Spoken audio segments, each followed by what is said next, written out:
1. Dear friends, welcome to Biblical Parivartana once again. Welcome to Daily Devotions. దేవుని ప్రేమ ఇదిగో. ఫిబ్రవరి 16వ తారీఖు చెందినటువంటి వాక్య భాగం. అన్యుల పాత్రను నిజమైన యూదులే గుర్తిస్తారు. అన్యుల పాత్ర కూడా ఉన్నది సువార్తలో. నిజమైనటువంటి యూదులే. ఆర్డినరీగా యూదులు వాళ్ళు గుర్తించరు. వాళ్ళే గొప్పవాళ్ళు అనుకుంటారు కానీ అన్యులని ప్రక్కన పెడతారు. మరి వాళ్ళని తక్కువ చూపుతో చూస్తారు. కానీ నిజమైనటువంటి యూదులు అన్యుల పాత్రను గుర్తిస్తారు. ప్రార్థన చేసుకుందాం. May the words of my mouth and the meditation of our hearts be acceptable in thy sight, our rock and redeemer. Amen. బానిసలుగా యేసు ప్రభువు పరిపూర్ణంగా యోధా సంప్రదాయంలో పెరిగాడు. యోధా సాంప్రదాయమే కాదు, దావీదు వంశమునకు చెందిన యోధా సాంప్రదాయమే కాదు, మరి దావీదు వంశమునకు చెందిన వాడు కూడా చట్టపరంగా అణగదొక్కబడిన, అంటే ఆయన మరి దావీదు వంశానికి చెందాడు అని అంటే మరి రాయల్ పర్సన్ కదా. మరి ఆయన రాయల్ బర్త్ ఏది, రాయల్ ట్రీట్మెంట్ ఏది, అది అదంతా ప్రక్కన పెట్టేసేసారు. దాన్ని అణగదొక్కారు. చట్టపరంగా అణగదొక్కబడిన రాజవంశమునకు ఆయన చెందినవాడు. చట్టపరంగా ఆయన అణగదొక్కారు అన్నమాట రోమియోలు.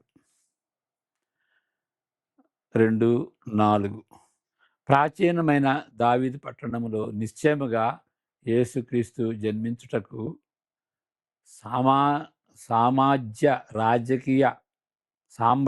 రాజకీయములు దేవుని చేత నడిపింపబడినవని మనం గ్రహించాలి.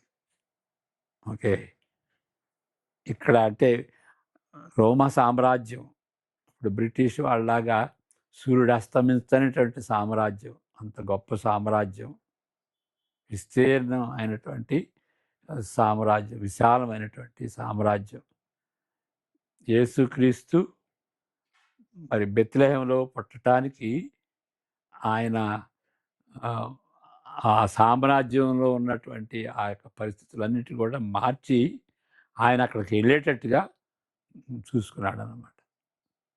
కాబట్టి మనం చదువుకుందాం వాక్య భాగం. అది మొదట్లోనే ఉంటుంది, మొదటి 4 వచనాల్లోనే ఉంటుంది, కానీ మనం 11 వచనాల వరకు ఇప్పుడు చదువుకుందాం. ఆ దినములలో సర్వలోకమునకు ప్రజాసంఖ్య వ్రాయవలెనని కైసరు ఆగస్టస్ అని అంటారు ఇంగ్లీష్లో, ఆగుస్తు వలన ఆజ్ఞ ఆయను. ఇది కురేనియా సిరియా దేశమునకు అధిపతి అయి ఉన్నప్పుడు జరిగిన మొదటి ప్రజాసంఖ్య. అందరూ ఆ సంఖ్యలో వ్రాయబడుటకు తమ తమ పట్టణములకు వెళ్ళిరి. యోసేపు దావీదు వంశంలోని గోత్రంలోను పుట్టినవాడు కనుక తనకు భార్యగా ప్రదానము చేయబడి గర్భవతి అయి ఉండిన మరియతో కూడా ఆ సంఖ్యలో వ్రాయబడుటకు గలిలయలోని నజరేతు నుండి యూదయలోని బెత్లెహేం అనబడిన దావీదు ఊరికి వెళ్ళెను. వారు అక్కడ ఉన్నప్పుడు ఆమె ప్రసవ దినములు నిండెను కనుక తన తొలిచూలు కుమారుని కని పొత్తిగుడ్డలతో చుట్టి సత్రములో వారికి స్థలము లేనందున ఆయనను పశువుల తొట్టిలో పరుండబెట్టెను. ఆ దేశంలో కొందరు గొర్రెల కాపరులు పొలములో ఉండి రాత్రివేళ తమ మందను కాచుకొనుచుండగా ప్రభువు దూత వారి యొద్దకు వచ్చి నిలిచెను. ప్రభువు మహిమ వారి చుట్టూ ప్రకాశించినందున వారు మిక్కిలి భయపడిరి. అయితే ఆ దూత, భయపడకుడి, ఇదిగో ప్రజలందరికీ కలుగబో మహా సంతోషకరమైన వర్తమానము నేను మీకు తెలియజేయుచున్నాను. దావీదు పట్టణమందు నేడు రక్షకుడు మీ కొరకు పుట్టి ఉన్నాడు. ఈయన ప్రభువైన క్రీస్తు. ప్రాచీనమైన దావీదు పట్టణంలో నిశ్చయముగా జన్మించుటకు మరి ఆ రోమా ఆహ్, సామ్రాజ్యం అంతటిని నడిపించాడు దేవుడు. అది మనం గ్రహించాలి. సర్వలోకం గూడాను దానికి కేంద్రం యేసుక్రీస్తు. యేసుక్రీస్తు ఆయన ద్వారా వచ్చేటువంటి సువార్త అది చాలా ముఖ్యమైనది కాబట్టి, ప్రపంచంలో ఉన్నటువంటి చారిత్రక సంఘటనలన్నీ కూడాను దాని చుట్టే ఉంటవి అని మనం గ్రహించాలి. ఆయన జీవితంలో మరి నెక్స్ట్ స్టేజ్ ఏంటంటే 8వ దినమున ఆయనకు సున్నతి చేయబడినది. తగిన సమయంలో ధర్మశాస్త్రం అనుసరించి ప్రతి తొలుచూలు మగపిల్ల ప్రతిష్ఠిత బలిని మరియా యోసేపులు అర్పించారు. ఓకే. 22, 24 కూడా చదువుకుందాం. వారు ధర్మశాస్త్రానుసారంగా ప్రతి తొలుచూలు మగపిల్లను ప్రతిష్ఠిత చేసేటువంటి రీతిగా వారు చేశారు. 22, 23, 24 వచనాలు. లూకాసు వార్త 2వ అధ్యాయం. ఆ శిశువునకు సున్నతి చేయవలసిన 8వ దినము వచ్చినప్పుడు గర్భమందాయన పడక మునుపు దేవదూత చేత పెట్టబడిన యేసు అను పేరు వారు ఆయనకు పెట్టిరి. మోషే ధర్మశాస్త్రం చొప్పున వారు తమ్మును శుద్ధి చేసుకుని దినములు గడిచినప్పుడు ప్రతి తొలుచూలు మగపిల్ల ప్రభువుకు ప్రతిష్ఠ చేయబడవలనని ప్రభు ధర్మశాస్త్రమందు వ్రాయబడినట్టు ఆయనను ప్రభువుకు ప్రతిష్ఠించుటకును 24 కూడా ప్రభు ధర్మశాస్త్రమందు చెప్పబడినట్లు గువ్వల జతనైనను 2 పావురపు పిల్లలనైనను బలిగా అర్పించుటకును వారు ఆయనను యెరూషలేమునకు తీసుకొని పోయిరి. ఓకే. అంటే ధర్మశాస్త్రం చొప్పున వాళ్ళు దేవాలయానికి తీసుకెళ్ళి ఆయన్ను ప్రతిష్ఠ చేశారు. ప్రభు ధర్మశాస్త్రం చొప్పున సమస్తము తీర్చిన పిమ్మట అని చెప్పబడినది. యేసు ప్రభు యొక్క ఆరంభ దినములలో ప్రవచనాత్మకంగా సుమయోను చేసిన ప్రార్థనతో దేవుని సంబోధిస్తూ యేసు ప్రభు రాకడను బట్టి ఏమంటున్నాడు? నీ ప్రజలైన ఇశ్రాయేలులకు మహిమగాను. ఆయన రాకడ ఎలాంటిది? ఇశ్రాయేలులకు మహిమగా ఉండేటువంటి రాకడ, యేసుక్రీస్తు రాకడ ఉండునని ప్రకటించను. మరి వృద్ధురాలైనటువంటి అన్న కూడా దేవుని కొనియాడి యెరూషలేములోని విమోచన కొరకు కనిపెట్టుతున్న వారందరితో ఆయనను గూర్చి మాట్లాడుతుండెను. ప్రతి సంవత్సరం యోసేపు మరియమ్మలు నజరేతు నుండి యెరూషలేముకు పస్కా పండుగలో పాల్గొనుట వాడుక చొప్పున చాలా దూరము వేల కొలది వెళ్ళిన యాత్రికులతో కలిసి ప్రయాణం చేశారు. అంటే ఈ ఇన్ఫర్మేషన్ యేసుక్రీస్తు గురించినటువంటి ఇన్ఫర్మేషను లూకా ఇక్కడ వ్రాస్తున్నాడు. మరి అంతకుముందు మనం చెప్పుకున్నటువంటి రీతిగా మరియమ్మతో ఇంటర్వ్యూ చేస్తే ఈ విషయాలన్నీ బయటపడతాయి కదా, ఏం జరిగిందని ఆయన బాలుడిగా ఉన్నప్పుడు. కాబట్టి ఈ విషయాలు మనకి వాక్యంలో చెప్పబడినాయి. వారితో కలిసి యేసు ప్రభు కూడా వెళ్ళినని, అచ్చట వేలకు వేల పస్కా గొర్రె పిల్లలను వధించుట ఆయన కళ్ళారా చూచెనని, యెహోవా దేవాలయంలో లోని గాయక బృందములను వినునని, ప్రాచీన లేఖనాలను వల్లించనని వేరుగా చెప్పనవసరము లేదు. మరి 12 సంవత్సరాల వయసులో ఇప్పుడు ఇవన్నీ కూడాను ఆయన వాడుక చొప్పున వెళ్ళాడు. అంటే ఇవన్నీ ప్రతి సంవత్సరం ఇవన్నీ చూశాడు. అక్కడ ఉన్నటువంటి బలులు, గొర్రె పిల్లను వధించటం, ఆహ్, దేవాలయంలో గాయక బృందాలు అది వినటం, ప్రాచీన లేఖలను వల్లించటం, ఇక అవన్నీ కూడాను ఆయన చూశాడు.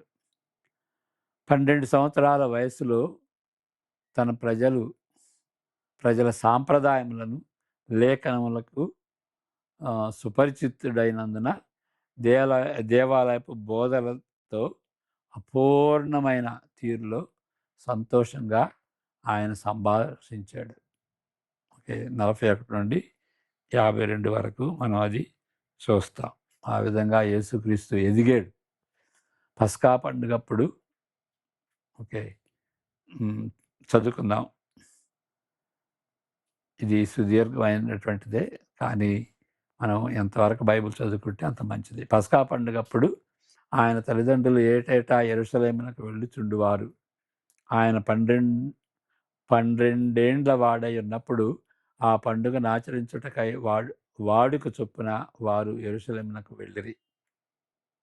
ఆ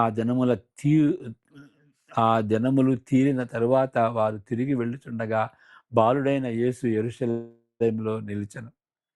ఆయన తల్లిదండ్రులు ఆ సంగతి ఎరుగక ఆయన సమూహములో ఉన్నాడని తలంచి ఒక దినం ప్రయాణం సాగిపోయి తమ బంధువులతోనూ నెలవైన వారితోనూ ఆయనను వెదకుచుండిరి. అంటే గ్రూపులుగా వెళ్తారు కాబట్టి, పురుషులు ఒక గ్రూప్‌కి వెళ్తారు, స్త్రీలు ఒక గ్రూప్‌కి వెళ్తారు, పిల్లలు ఒక గ్రూప్‌కి వెళ్తారు కాబట్టి ఆహ్, కుటుంబాలుగా వెళ్ళినటువంటి పరిస్థితి కాదు కాబట్టి, ఒక రోజైన తర్వాత అప్పుడు ఆయన గురించి వెదకటం ప్రారంభించారు.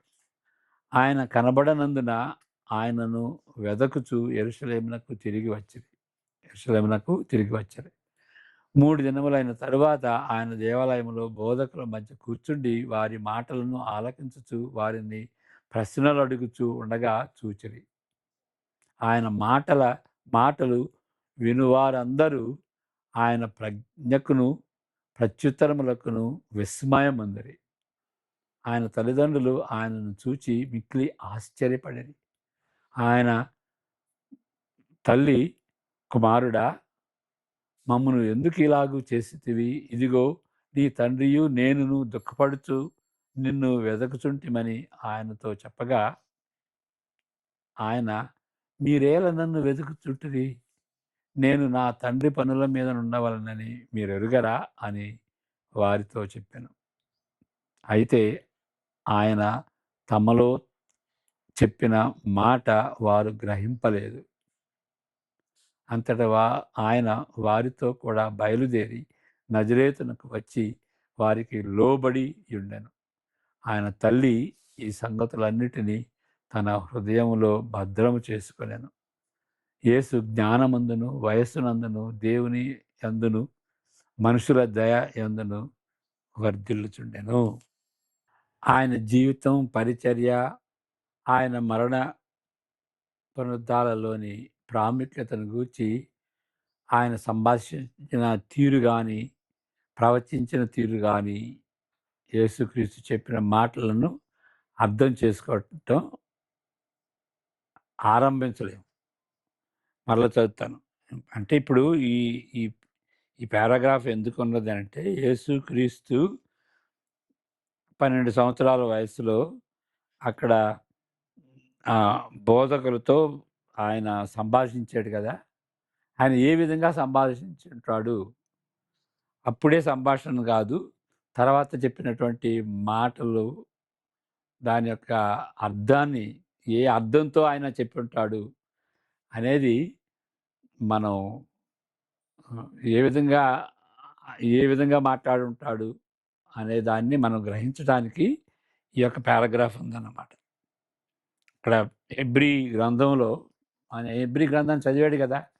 మరి అది చదివి ఆహ్, దాన్ని ఆలోచించినప్పుడు ఆయన యొక్క జీవితానికి, ఆయన యొక్క పరిచర్యకి, ఆయన మాటలకి, ఆయన యొక్క మరణ పునరుద్ధానాలకి, దానికి మరి ఆయన చదివినటువంటి బైబిల్ గ్రంథంలో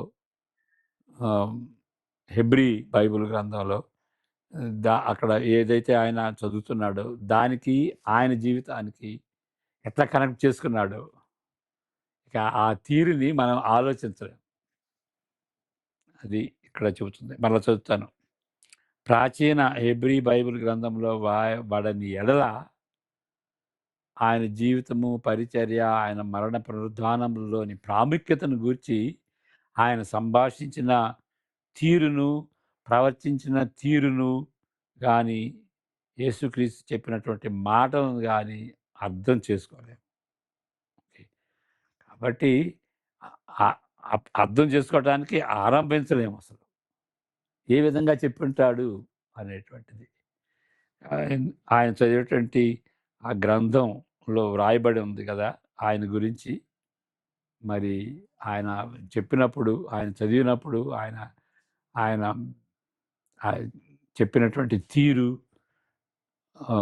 ప్రవర్తించినటువంటి తీరు, దాన్ని గురించి ఏ విధంగా దాన్ని ఏ విధంగా ఆలోచించి చెప్పి ఉంటాడో మనం దాన్ని లోతుగా వెళ్ళలేము.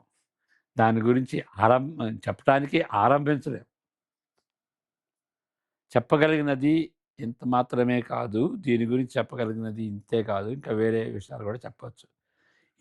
ఇదే బైబిలు అబ్రాహాంతో కానీ ఈ బైబిలు ఎట్లా స్టార్ట్ అవుతుంది? అబ్రాహాంతో కానీ ఇశ్రాయేలుల మూలంతో బైబిలు ఆరంభం కావట్లేదు. దేవునితో బైబిలు ఆరంభం ఎట్లవుతుంది? ఎట్లా మొదలెడుతుంది బైబిలు? దేవునితో మొదలెడుతుంది. ఆయన విశ్వ సృష్టితో మొదలెడుతుంది. తన స్వరూపంలో మానవులను సృష్టించినట్లు, మరి అటు తరువాత వాళ్ళు దౌర్భాగ్యమైన తిరుగుబాటు చేసి పతనమైనట్లు, తీర్పు, క్షమాపణ పదే పదే అనుభవించిన తొలి మానవ చరిత్రతో అది ప్రారంభమవుతుంది. రానున్న విమోచన గూర్చిన తొలి వాగ్దానములతో బైబిలు ప్రారంభమవుతున్నది. మూడో అధ్యాయంలోనే ఉంది కదా! మరి అక్కడ ఉన్నటువంటి ఆ సర్పాన్ని శపించినప్పుడు ఒక వాగ్దానం ఏంటి అని అంటే, సర్పం యొక్క తల మనిషి కుమారుడు చితకగొడతాడు. ఆ తల్లి, ఆ స్త్రీ యొక్క సంతానం సర్ప సంతానం యొక్క తలని చితకొడుతుంది అనేటువంటి ఆ యొక్క విమోచన గూర్చినటువంటి ఆ తొలి వాగ్దానం కూడా మనం చూస్తాం 3:15 ఆది కాండంలో. ఆ విధంగా బైబిలు మొదలెడుతుంది. యూదులతో మొదలెట్టబడలేదు అని మనం గ్రహించాలి. మానవాళితో మొదలైంది. దేవునితో, సృష్టితో, మానవ సృష్టితో, మరి వాళ్ళ తిరుగుబాటుతో, వాళ్ళ పతనంతో, క్షమాపణకు చెందినటువంటి వాగ్దానంతో, ఆ యొక్క విమోచన ప్రణాళిక ఒక ఒక గ్లింప్సెస్తో, వాగ్దానాలతో బైబిల్ ప్రారంభమవుతుంది అని మనం గ్రహించాలి. సుదీర్ఘమైన యూదుల చరిత్రను అంతకంటే సుదీర్ఘంగానున్న మానవ చరిత్ర యొక్క నేపథ్యంలో భాగం. చాలా ముఖ్యమైనటువంటి స్టేట్మెంటు. ఇప్పుడు మానవాళి చరిత్రలో యూదుల చరిత్ర ఒక భాగం అని మనం తలంచాలి. దాన్నే అపోస్తలుడైన పౌలు గ్రహించాడు. యూదులకు మూల పురుషుడైన అబ్రహాము ముందుగా పిలువబడినప్పుడే ఆయన ద్వారా ప్రజలందరూ ఆశీర్వదింపబడుదురని విశ్లేషించబడింది. మరి గలతీ 3వ అధ్యాయం చదువుకోవచ్చు. లేకపోతే ఆదికాండం 12 చదువుకోవచ్చు.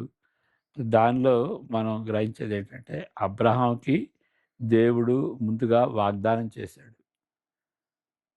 ఆయన ఆశీర్వదిస్తాను.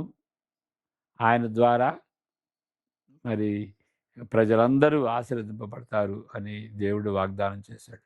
దాన్ని ఇక్కడ ఆహ్, అపోస్తలుడైన పౌలు కూడా గ్రహించాడు. అదెట్లా తెలుసు మనకి? ఈ గలతీ 3ని బట్టి ఆయన అపోస్తలుడైన పౌలు గ్రహించినట్టుగా మనకు తెలుసు. ఇక్కడ యేసు ప్రభువు జీవన ఆరంభములో లూకాసు వార్త 2వ అధ్యాయంలో ఆయన ఆరంభంలో ఈ కూర్పు మిణుకుమంటూ కనిపిస్తుంది. ఆ గ్లింప్సెస్ కనిపిస్తున్నాయి. యేసుక్రీస్తు పుట్టినప్పుడు మరి ఆ బాలుడిని చూచి ఆ సుమేయోను చెప్పినటువంటి మాటల్లో కనిపిస్తుంది. ఆ బాలుడిని చూచుటకు ఆయన సజీవ లెక్కలో ఉంచినందున సుమయోను సర్వాన్నతుడైన దేవుని స్తుతిస్తున్నాడు. అన్యజనులకు నిన్ను బయలుపరచుటకు వెలుగుగాను, నీ ప్రజలైన ఇశ్రాయేలుకు మహిమగాను, నీవు సకల ప్రజల ఎదుట సిద్ధపరచిన నీ రక్షణ నేను కన్నులారా చూచితిని అని సిమెయోను చెప్తున్నాడు. 31, 32 వచనాలు. లూకా 2, 31, 32. నీవు సకల ప్రజల ఎదుట సిద్ధపరచిన నీ రక్షణ నేను కన్నులారా చూచితిని. యోసేపును ఆయన తల్లియు ఆయన గూర్చి చెప్పబడిన మాటలను విని ఆశ్చర్యపడిరి. ఓకే. కాబట్టి ఈ అన్యజనులకు ఆ బాలుడు యేసుక్రీస్తు వెలుగ్గా ఉన్నాడు అని మనం గ్రహించాలి. నీ ప్రజలైన ఇశ్రాయేలుకి తర్వాత, ముందు ప్రజలు, తర్వాత ఇశ్రాయేలులు అని అక్కడ ఉన్నది. నీవు సకల ప్రజల ఎదుట సిద్ధపరచిన నీ రక్షణను నేను కన్నులారా చూచితిని అని తండ్రి అయినటువంటి దేవునికి ఆయన సంతోషంగా స్తుతి స్తోత్రాలు చెల్లిస్తుంటున్నాడు. కాబట్టి యేసుక్రీస్తు రాకడ ఈ లెంట్ దినాల్లో మనం గ్రహించాల్సింది ఏంటంటే, యేసుక్రీస్తు యొక్క రాకడ అది మానవాళ్ళంతటికి చెందింది. యూదులకు ఒక్కడికే కాదు. మానవాళిని రక్షించుటకు, వాళ్ళకి వెలుగుగా ఉండటానికి, రక్షణ వెలుగు ఇవ్వటానికి ఆయన వచ్చాడు. ఈ తరుణం మనం పోగొట్టుకోకూడదు. ప్రార్థన చేసుకుందాం. May the grace of the lord Jesus Christ, the love of the Father, and the fellowship that the Holy Spirit gives be with each one of us now and all the days to come. Amen. God bless you.